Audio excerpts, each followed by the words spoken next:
में आगे बढ़ते हैं और अब बात ट्विशा मर्डर मिस्ट्री की करते हैं। दरअसल आपको बता दें कि भोपाल के चर्चित ट्विशा केस में जांच को लेकर बड़ी अपडेट सामने आई है। एम्स मेडिकल बोर्ड ने अपने अंतिम फॉरेंसिक रिपोर्ट सीबीआई को सौंप दी है। 11 पन्नों की यह फाइनल मेडिकल रिपोर्ट सीलबंद लिफाफे में जांच एजेंसी को सौंप दी गई है।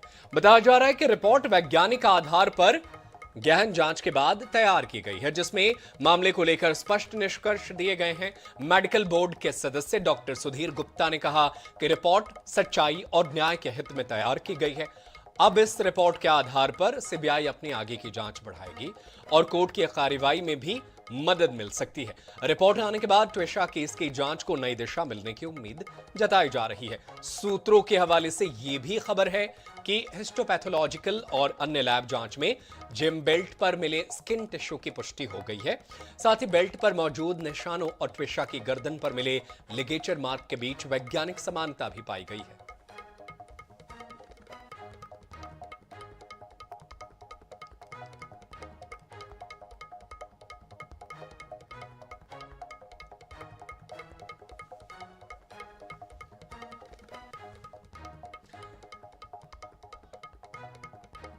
तो गहन जांच के बाद रिपोर्ट तैयार हो गई है, जिसे सौंप दिया गया है। रिपोर्ट से जांच को अब नई दिशा मिलने की उम्मीद है।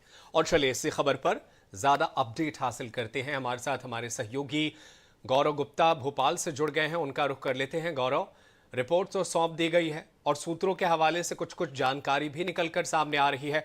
आपके पास ट्विशा केस से जुड़ी क्या कुछ अपडेट है? देखिए, बिल्कुल, क्योंकि जिस रिपोर्ट का इंतजार किया जा रहा था वो रिपोर्ट फिलहाल सीबीआई को सौंप दी गई है। अब जल्द ही सीबीआई इस रिपोर्ट को कोर्ट में दाखिल करेगा, क्योंकि देखिए, जब इस पूरे मामले का जब ये पूरा मामला खुला था उस समय ट्विशा के परिवार ने यह आरोप लगाया था कि ट्विशा की जो मौत हुई है वो मौत नहीं बल्कि हत्या है। जबकि शुरुआत से ही पुलिस इस पूरे मामले को आत्महत्या करार दे रही थी और इसी के चलते दोबारा से पोस्टमार्टम कराने की मांग ट्विशा का परिवार कर रहा था। और लंबे संघर्ष के बाद ट्विशा का दोबारा से पोस्टमार्टम हुआ, दिल्ली से स्पेशल टीम भोपाल पहुंची और उसका दोबारा से पीएम किया गया। तमाम जो सबूत थे, तमाम जो भी उसके सब्सटेंस थे, वो सभी के सभी जो एम्स की टीम आई थी वो अपने साथ दिल्ली ले गई। उसके बाद अब जाकर इस पूरे मामले में न केवल पोस्टमार्टम रिपोर्ट बल्कि जो फॉरेंसिक जांच होती है वो तक यहाँ पे एम्स की टीम ने करके दी है। और जो इस टीम के इंचार्ज थे डॉक्टर सुधीर गुप्ता, उनने साफ तौर पर अपने आधिकारिक बयान में ये कहा है कि जो भी जांच इस पूरे मामले में की गई है वो पूरी तरह से स्पष्ट इस पूरे मामले को करती है और पूरी न्यायिक प्रक्रिया को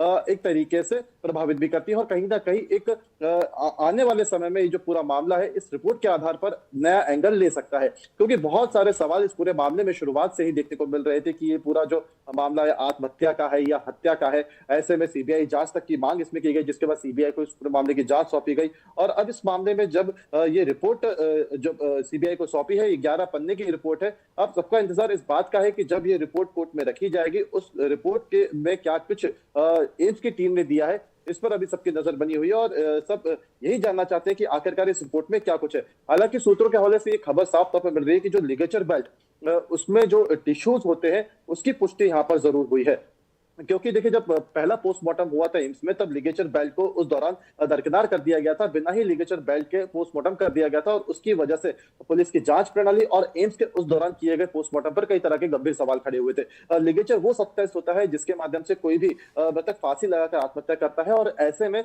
जो उसके गले पे पड़ने वाले निशान होते हैं और जो उसके गले के टिश्यूज होते हैं वो कहीं ना कहीं उस लिगेचर बेल्ट या उस लिगेचर सब्सटेंस पर आ जाते हैं। जब एम्स की टीम ने इस लिगेचर बेल्ट को जब जांच करी तो ट्विशा की गर्दन के जो टिश्यूज थे वो उस लिगेचर बेल्ट पे पाए गए हैं। इतना ही नहीं, जो लिगेचर बेल्ट था उसके जो मार्क्स हैं और ट्विशा के गर्दन पे जो मार्क्स थे वो भी मैच किए गए, तो वो बिल्कुल समान पाए गए हैं। ये जानकारी फिलहाल आई है, तो कहीं ना कहीं ये मामला जो है आत्महत्या की तरफ जाता जा रहा है। अब क्योंकि इस पूरे मामले में देखिए, जो समर्थ है और जो गिरिबाला सिंह है वो इस वक्त जेल में मौजूद है, क्योंकि उनके ऊपर जो धारा इस पूरे मामले में लगी थी वो 304 बी के तहत लगी थी, यानी दहेज हत्या। अब अगर ये मामला आत्महत्या की तरफ जाता है तो कहीं ना कहीं इस धारा में बदलाव देखने को मिल सकता है और आत्महत्या के लिए प्रेरित करने जैसी धारा इसमें लगाई जा सकती है। मैं बताना चाहूंगा 304 भी यानी दहेज हत्या इस मामले में लाइफ इम्प्रिजनमेंट और 10 साल से ऊपर की सजा का प्रावधान है, और इसी के चलते जो समर्थ सिंह और गिरिबाला सिंह है वो अब तक जेल में मौजूद हैं। लेकिन इस पूरे मामले में आपको बताना चाहूंगा 304 भी जब इसमें लगाई जाती है तो वो परिवार के आरोपों के आधार पर, मौजूदा हालातों के आधार पर पुलिस इस तरह की कार्रवाई करती है। अब फिलहाल इस मामले में अब जो रिपोर्ट सीबीआई को एम्स ने सौंपी है, अब सीबीआई इस पूरी रिपोर्ट को कोर्ट में देगा। अब देखने वाली बात होगी कि कोर्ट इसमें आगे चलकर क्या कुछ निर्णय बिल्कुल बिल्कुल, कोर्ट आगे इस पूरे मामले में क्या निर्णय लेता है, ये देखने वाली बात होगी।